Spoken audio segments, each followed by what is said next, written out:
Yeah, so it's different. It just depends. Like, I mean, there's one or two people, and all sorts of crazy stuff happens when I do sessions with them. They're here and they're smiling, but but there is one or two people, and all of a sudden I'm ripping stuff out. I'm pulling energy up through their system, and I don't know why I'm doing it, Lynn. It comes in.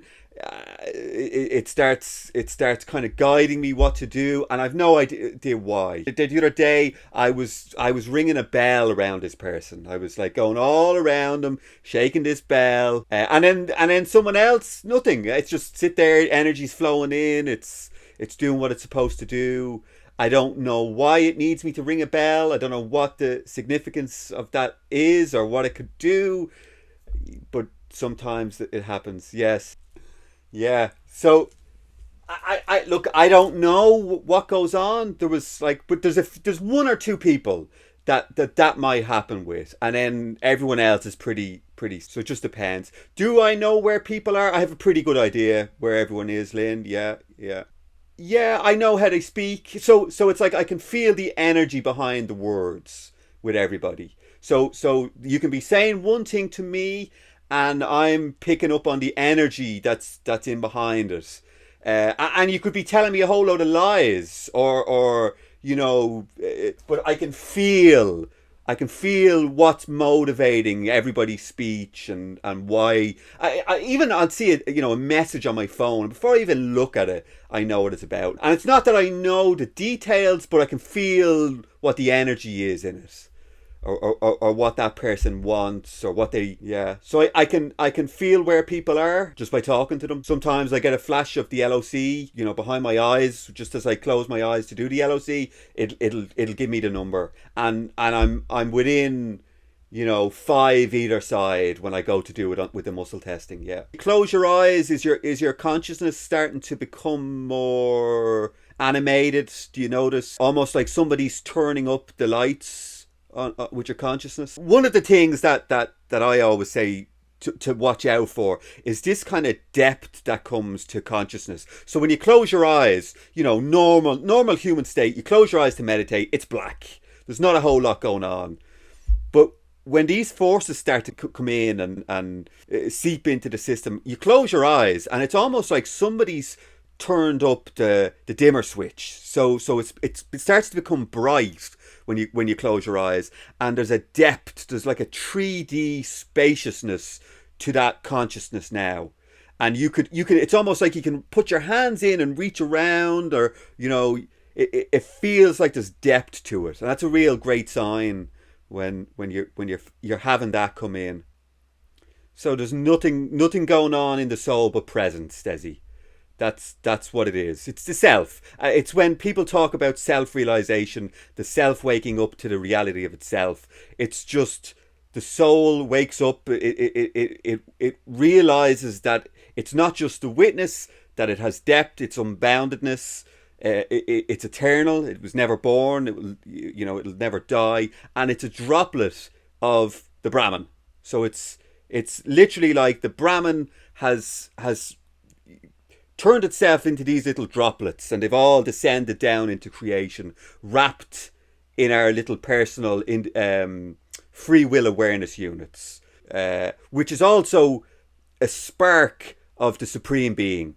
Well, the supreme being is like the Godhead, the intelligence, the Krishna consciousness, whatever you want to call it, God, the universe. So that's separate from Brahman. They're two different things. So the Brahman is the unmanifest, no attributes.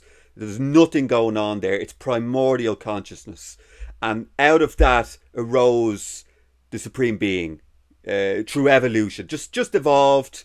They don't really know how. Maybe just frequency going back and forwards.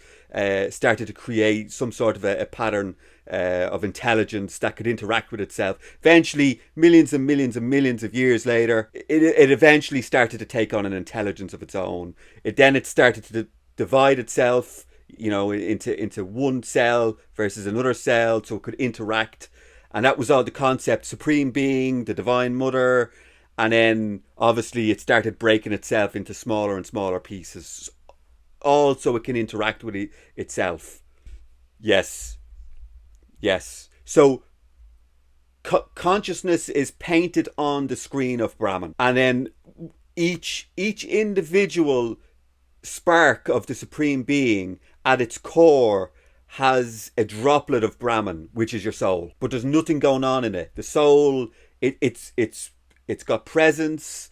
It's really nice, but there's no love in it. There's no devotion. That all comes from the being. Basically, are taking your transmission, and that's what it will be. It'll be your version of the teaching, of the transmission, and then you're going to convey that to other people in your language.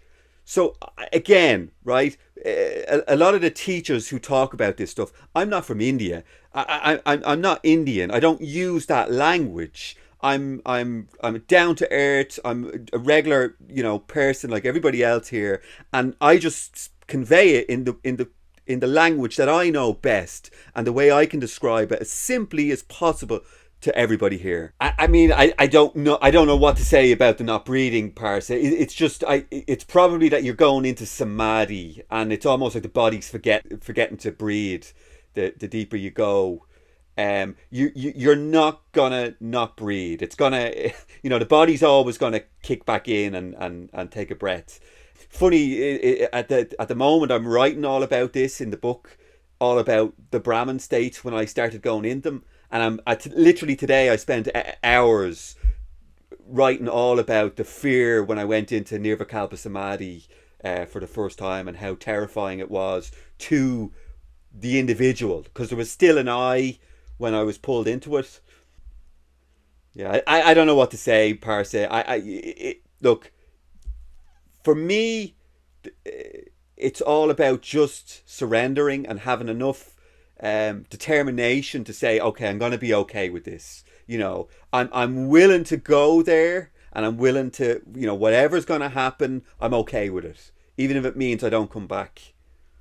And that's that's the attitude you have to go in with.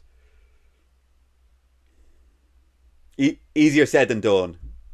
It's the loss of identification, Desi. It's the I who's been at basically the captain of the ship, and all of a sudden it's like, it's like completely swallowed up by whatever. I don't know what experience it was that sucked you in. It could be, an experience with Brahman. You could have had a realization of Brahman, because it does happen, and it's terrifying to the individual, to the I, the identity, because there's nothing there. There's no existence there. There's no up, no down. There's no sense of being a human. Your memory is gone. There's just dim awareness there, and it feels like annihilation. Yeah, it feels like, because you could be in a meditation, and you can go really, really deep, and you can still have an awareness, and you could be so blissful that you don't care if you drop the body, because you still exist in this state, and it's beautiful. But Brahman is different. Brahman is everything. There's nothing. There's no awareness in Brahman. There is, but it's so dim. Yeah, okay, so not necessarily. Basically, what that terror is the remains of the I. If there's I-ness there, there's going to be terror when it's sucked into this. When it's not there, it's not such a big deal, Lynn. So I had the experience of Brahman before I reached unity consciousness, Lynn. I felt that the I thought goes in unity or Sahaja Samadhi, but I had the experience of Brahman. I was sucked into Brahman before I reached unity. So I merged with Brahman, stayed there for 90 minutes. Terrifying just as you enter, okay? But once you let go and you surrender to it, you're just gone. There's nothing there. And then as you come back from it, the fear comes in again, and you kind of have a sense of where you've been, and it just kind of comes back. So you kind of know as you're entering and as you're coming out of it. Now, the I was still there for me when I came back out, and it didn't go. Yes, Yeah. Now when I go into it, there's no fear at all, Lynn.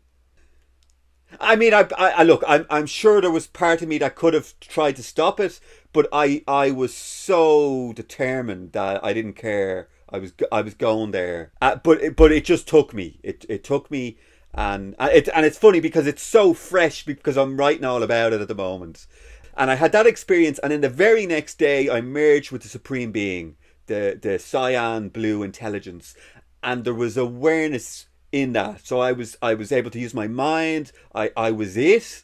There was intelligence, love. I never wanted to come out of it, Lynn. It was the most amazing thing I've ever experienced in my life.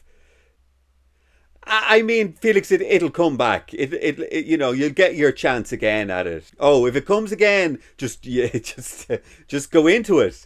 But there's no. What I was gonna say is there's no way to kind of induce that to come in apart from the sat force coming in. That's what's gonna take you into them states. It's gonna take you further. It'll take you into Brahman. It'll take you to the Supreme Being, but there's no way of inducing nirvikalpa samadhi. It's more of a surrender to it when it just comes, and when it comes, just you have to have that. It's almost like you have to be willing to not come back from it, Felix. Basically, that's what I'm saying. So you have to be okay with annihilation, and to say, okay, if that's what it takes, I'm going to go there, whatever. I don't think experimenting with substances is a good idea. Just let it happen naturally.